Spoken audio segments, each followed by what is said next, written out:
Alhamdulillahi Rabbil Alamin. Alhamdulillahilladzi khalaqas samawati wal arda wa ja'alad dhulumati wan nur. Tsummal ladzina kafaru bi rabbihim ya'dilun. Walladzi khalaqakum min tinin tsumma qada ajalan wa ajalun musamman indahu tsumma wa antum tamtarun. Asyhadu an la ilaha illallah wahdahu la syarika lah. Wa asyhadu anna Muhammadan abduhu wa rasuluh. Allahumma shalli wa sallim wa barik ala Muhammad wa ala alihi wa sahbihi ajma'in, amma ba'du. Qala Allah ta'ala fil Qur'anil 'azim, a'udzu billahi minasy syaithanir rajim. Ya ayyuhalladzina amanu taqullaha haqqa tuqatih wa la tamutunna illa wa antum muslimun. Ya ayyuhalladzina amanu taqullaha wa qulu qawlan sadidan yuslih lakum a'malakum wa yaghfir lakum dzunubakum wa may yuti'llaha wa rasulahu faqad faza fawzan adzima. Jamaah Jumat yang dimuliakan Allah, puji syukur kita panjatkan kehadirat Ilahi Rabbi atas karunia nikmat yang luar biasa yang Allah berikan kepada kita, khusus untuk orang yang beriman. Oleh karena itu mari kita syukuri iman yang masih berada di dalam dada kita. Bahkan iman kita sudah berbeda saat kita sebelum Ramadan. Diharapkan iman kita sudah berubah menjadi takwa, karena hasil Ramadan adalah takwa. Nah, disinilah jamaah yang dimuliakan Allah. Orang yang bertakwa itu di mana saat dia merasa bersalah, dia merasakan melakukan perbuatan dosa, mendolimi orang dan lain sebagainya, dia bersegera. A'udzubillahi minasyaitonir rajim. Bersegera apa? Wasari'u ila magfiratin min rabbikum wa jannatin arduhas samawati wal ardh uiddat lil muttaqin alladzina yunfiquna fis sarra'i wad dharra'i wal kadhibina al-ghayza wal 'afina 'anil nas wallahu yuhibbul muhsinin. Dari ayat ini mari kita ambil hikmah pasca Idul Fitri yang khatib sampaikan dengan tema akur membaur bersama sedulur, ya. Supaya kita akur, ya, kita ini benar-benar sebagai muslim tiada dosa di antara kita. Jamaah sekalian, ketika kita merasa banyak berdosa sebagai orang yang beriman, ngaku beriman tapi punya dosa. Nah, saat Ramadan itulah segera minta ampun sama Allah. Akui segala dosa dan kesalahan kita. Jangan merasa diri paling benar dan merasa diri tidak berdosa. Nah, disinilah kualitas manusia yang berpuasa itu memang yang dipanggil kualitas orang yang beriman. Diharapkan setelah Idul Fitri jadi orang yang takwa. Orang yang takwa itu kalau merasa bersalah, dia bersegera minta ampun kepada Allah. Wasari'u ila magfirah. Minta ampun, Rabbikum, kepada Tuhanmu. Barangkali kita merasa salah diri kita, ya, merasa berdosa. Nah, orang yang begitu itu, yang kalau sudah diampuni dosanya sama Allah, dia akan menjadi penduduk surga yang luasnya adalah luas selangit dan sebumi. Luasnya selangit dan sebumi. Uiddat lil muttaqin, buat orang yang beriman surga itu. Buat orang yang bertakwa surga itu. Semangat iman berubah jadi takwa. Nah, menjaga ketakwaan itu senantiasa kita berbagi rezeki, walaupun sedikit, banyak, pailit, jembar rezekinya berbagi. Alladzina yunfikuna fis-sarra wad-dharra. Jadi berbagi kasih sayang, saling membantu, saling menolong, saling memberi dan seterusnya. Itu sifat orang yang bertakwa tuh, tidak pelit, pailit, medit, mergehese, tidak. Dan wal kadhiminal ghaidha, jangan sedikit-sedikit marah, jangan mengumbar amarah. Apalagi mengumbar amarah ketika kita merasa benci kepada orang yang kita marahi, merasa kebencian luar biasa, akhirnya dia gunakan kebenciannya itu untuk memenjarakan sahabat, temannya, sedulurnya, batur dan seterusnya, karena temannya mengkritik, temannya memberi nasihat, temannya membuka aibnya di depan umum karena perbuatan kedurhakaannya, dia marah, dia tidak terima, cari kesalahan temannya, lapor polisi, penjarakan. Nah, di sini janganlah kalian sedang marah itu kemudian muncul kebencian, dengan kebencian akhirnya kamu menunjukkan ketidakadilan terhadap teman sahabatmu, terhadap siapapun, termasuk kepada musuh kita. Ya. Wal'afina 'anil nas. Nah, manusia sama aja, baik sahabat saudara tidak seiman ataupun yang tidak seiman, siapapun manusianya. Kalau dia bersalah kita maafkan. Itulah orang yang bertakwa. Jadi ketika pasca Idul Fitri ini diamalkan, luar biasa. Ya, luar biasa. Yang tadinya bubrek deder wader, ya, tidak pernah selesai menyelesaikan masalah persoalan. Tapi dengan jiwa takwa, suci, bersih saat Idul Fitri, hilangkan semua dosa apapun sebesar apapun. Oke lah, yang paling gampang dosa yang dianggap oleh bangsa Indonesia Pak Soeharto zaman Orde Baru. Ya, ketika dilengsarkan beliau menyatakan kepada rakyatku, 32 tahun saya berkuasa, barangkali di antara semua rakyat banyak yang saya dolimi, saya sakiti, saya banyak menyengsarakan dan berbuat dosa kepada kalian rakyatku. Aku minta maaf, aku mau mundur sebagai presiden. Buktinya rakyat kita melalui MPR, melalui Mahkamah Agung dan sebagainya memaafkan. Selesai. Adakah pengadilan buat Pak Presiden Soeharto? Jiwa rakyat Indonesia memaafkan sebesar apapun salahnya. Jangan merasa bersalah tapi dipertahankan kesalahannya, merasa diri paling benar, bahkan yang menasihati, yang mengingatkan Anda berbuat salah dipenjarakan. Apakah semodel ini? Ya, nuraninya ya belum tersentuh oleh Ramadan. Imannya saat Ramadan kemana? Apa saja Ramadan ketika dilakukan? Harusnya setelah Ramadan Idul Fitri jembar semuanya, hilangkan dosa di antara kita, saling memaafkan. Makanya Ramadan kita minta maaf kepada Allah, wasari'u ila magfiratin min rabbikum, selesai minta maaf sama Allah, bermaafkanlah kepada sesama manusia. Wal afina 'anil nas. Jadi Al Imran ayat 133 134 ini ayat untuk konsolidasi, ayat untuk yuk sama-sama kita memaafkan, kita bangun dan situasi kondisi yang baru ke depan, Syawal dan seterusnya. Yang kemarin gubrek, yang kemarin urusan apapun deder-wader tidak pernah selesai urusannya, sudah selesaikan saat Ramadan, saat Idul Fitri.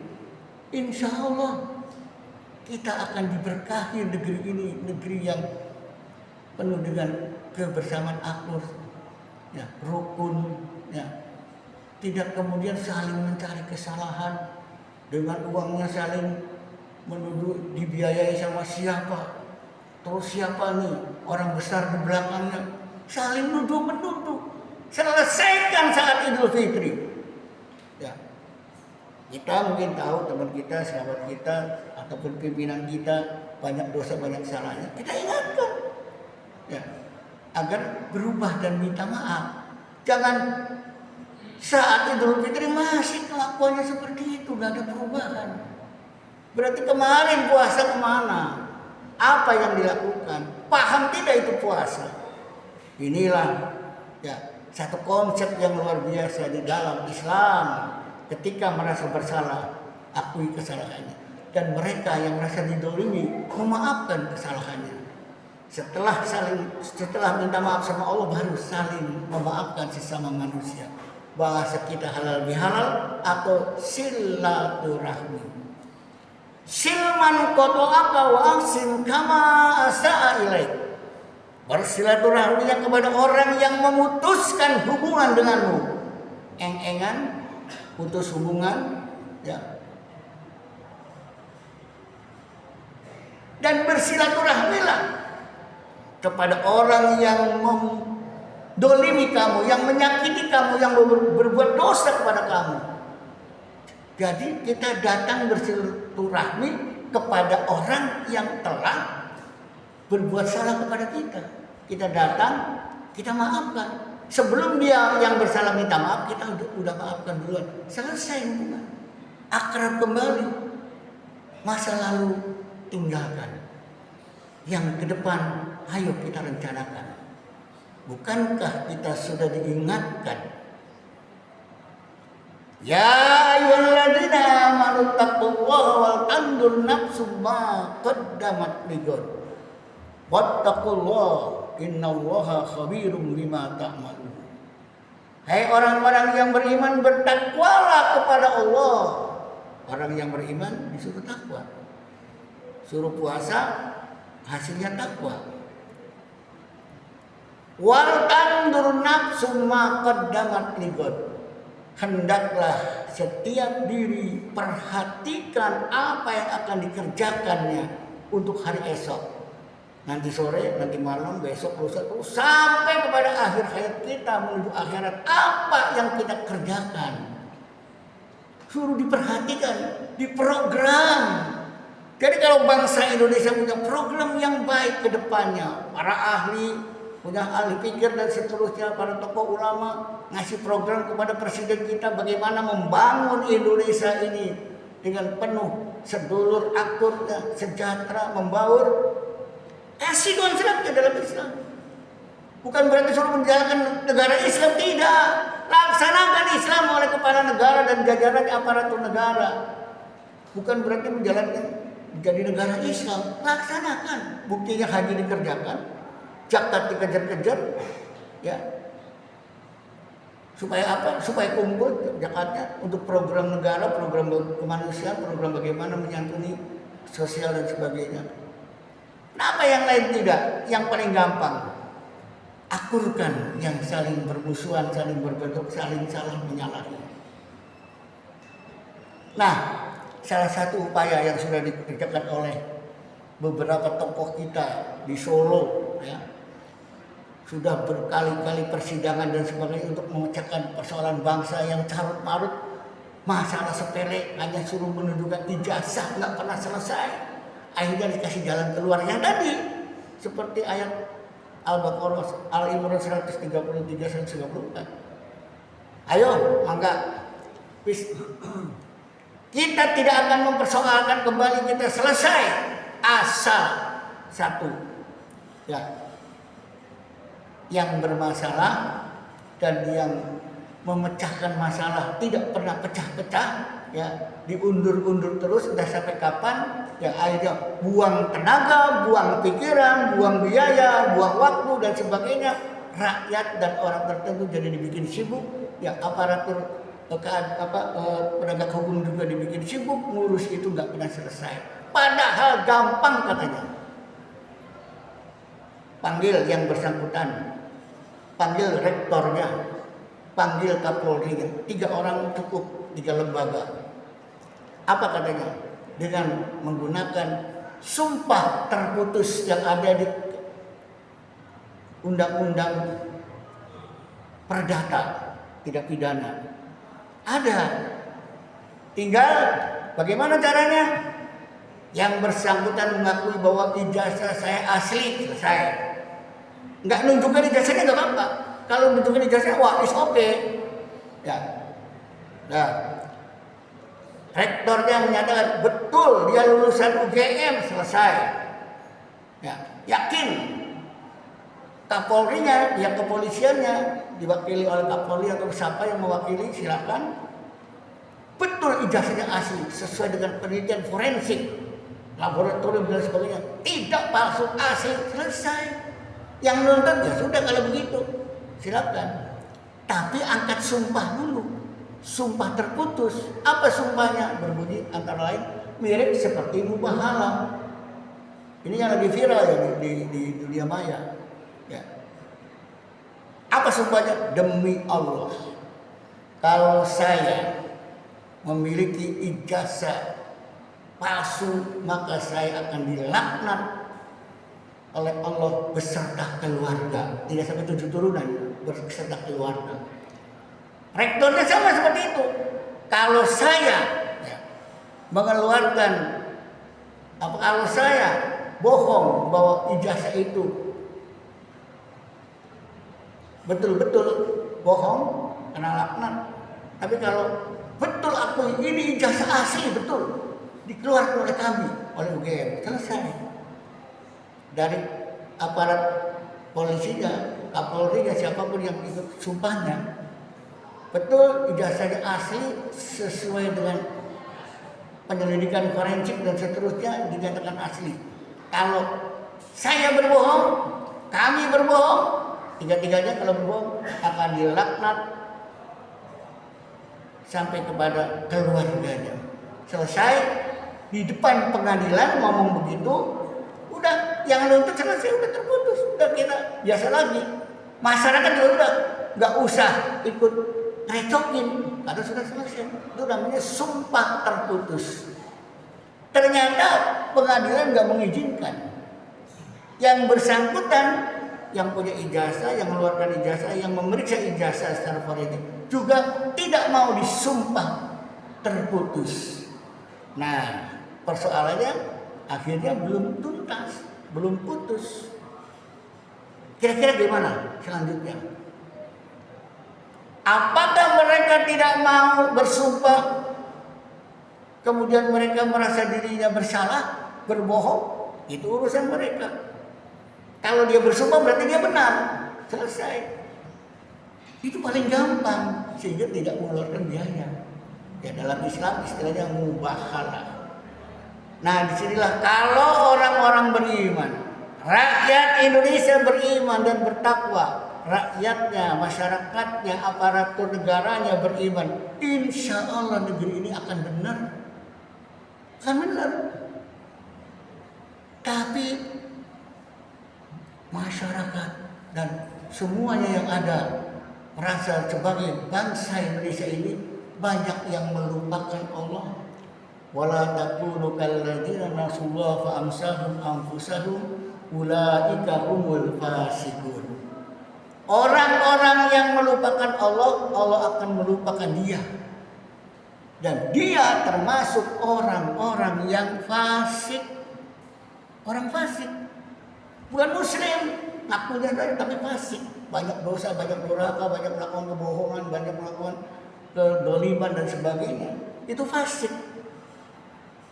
Nah, oleh karena itu jamaah yang dimuliakan Allah, yuk pasca Idul Fitri takwa sebagai modal untuk bagaimana kita membangun diri kita, keluarga kita, masyarakat kita, kehidupan berbangsa dan negara. Insya Allah dengan iman kita akan merasa nyaman. Dengan iman masyarakat akan jadi tentram. Dengan iman aparatur negara beriman semua, negara akan aman, tidak ada gonjang-ganjing, tidak ada ribut-ribut. Karena mentalitas para pemimpin kita ya memiliki iman. Kalau di Cirebon warisan daripada Sunan Gunung Jati isun titik lanjut lan fakir miskin, artinya para pemimpin dari mulai wali kota sampai ke lurah sampai RT RW ya harus tajuk tuh harus dijujuk disiarkan semangat ibadahnya. Falyabudu rabb hadzal bait alladzi at'amahum min ju' wa amanahum min khauf. Ya. Artinya apa? Ajak rakyatnya beribadah, jaga rakyatnya kesejahteraannya jangan sampai kelaparan, dan tegakkan keamanan, keadilan, ketentraman. Itulah titip tajuk lan fakir miskin, sama dengan perintah di dalam Al-Quran. Ini adalah pesan-pesan moral untuk para pemimpin bangsa, pemimpin organisasi dan semuanya. Jadi kalau melupakan ayat tadi, ya, tidak mau mengajak ibadah, tidak mau bagaimana mensejahterakan rakyatnya, ya, tidak menciptakan keamanan ketertiban, ya, malah jadi ribut, bahkan jadinya tidak nyata keadilan dan kenyamanan. Ya, banyak orang yang merasa tidak adil, ya, banyak merasakan. Itu harus bagaimana ditegakkan agar keadilan pemerintah yang salah, ya, diadili, yang benar jangan dihukum, ya, jangan tumpul ke bawah, tumpul ke atas, tajam ke bawah seperti golok, ya, seperti belah bambu.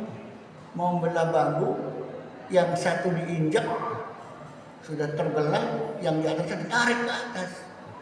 Nah, disinilah kalau kita kembali kepada Al-Quran, kepada semangat Ramadan dan Idul Fitri, insya Allah negeri kita akan negeri yang diberkahi. Ya, baldatun thayyibatun wa rabbun ghafur. Negeri kita ini akan diberikan barokah dari langit dan dari bumi. Tapi kalau kedurhakaan dipelihara sampai 2045, entah apa, bisa Indonesia tenggelam. Topan Nabi Nuh jilid 2. Kalau dulu lautan air bah, kalau ini malah pulau-pulau Indonesia tenggelam ke dalam lautnya yang naik ke atas. Bisa terjadi. Iya sakit hibum ayuhan nasu wa ya'ti bi akharin wa kana Allah 'ala dzalika qadir. Silakan baca surat An-Nisa ayat 133. Jika Allah menghendaki, maka akan aku hapus seluruh manusia, akan ku ganti dengan manusia yang baru. Naudzubillah. Bahkan Allah dzalika qadir. Kalau Allah menghendaki, mudah-mudahan ini jangan sampai terjadi di masa kita dan anak cucu kita. Tapi kalau kita melangsak terus, ruksak terus, tidak membangun negeri ini dengan kenyamanan, ketentraman, dengan semangat iman dan takwa, ya sudah. Walau anna alal qura amanu wattaqu la fatahna alaihim barakatim minas samai wal ard walakin kadzabu fa akhadnahum bima kanu yaksibun. Kalau iman takwa berkah diberkahi langit dari bumi, semua alam, kekayaan alam akan dikeluarkan untuk kesehatan rakyat. Tapi kalau pendusta mengeruk kekayaan alam untuk kepentingan kelompok dan sendirinya, rakyat disengsarakan, maka rasakan azab ini untuk semua. Kemarin terjadi kayu gelondongan, banjir bah dan lain sebagainya. Itu baru sedikit. Nanti kita buka ayat lainnya yang akan bisa seperti itu, bisa 2 kali lipat. Itu yang terjadi di Sumatera, Aceh, ya. Ada ayat Qur'annya. Itu tanah bisa gembur, longsor, melorot, begitu hebat, banjir banyak. Ada tidak rumusnya dalam Quran? Ada. Nanti suatu saat akan kami bawakannya. Nah, ini merupakan satu informasi bahwa segala yang kejadian itu di Quran itu ada. Barakallahu li wa lakum fil Qur'anil azim wa nafa'ani iyyakum bima fihi min ayatin wa hakim. Wa taqabbal minna wa minkum tilawatahu innahu wal ghafurur rahim.